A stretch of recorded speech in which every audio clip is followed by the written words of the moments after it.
I'm Julia Piquet and welcome to Motorsport Report. In Formula 1 at this weekend's Hungarian Grand Prix, Daniel Ricciardo is running an older specification of the Renault power unit compared to his Red Bull teammate Max Verstappen.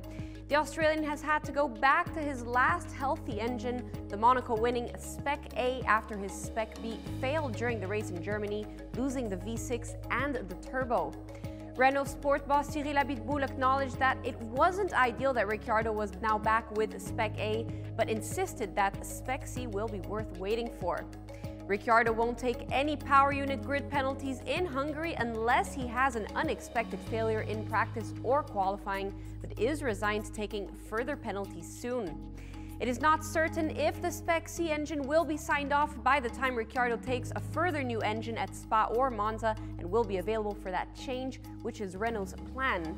If it is not, he will have to take another Spec B for the next part of the season. Speaking of next season, Ricciardo will get a new race engineer at Red Bull if he resigns for 2019. Ricciardo is expected to sign a new deal with Red Bull that keeps him at the team for next season and beyond.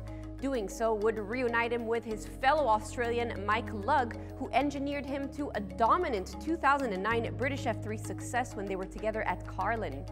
Lugg has been Sam Bird's race engineer at the DS Virgin Formula E team for the last 2 seasons, but this year's season finale in New York was his last event in that role.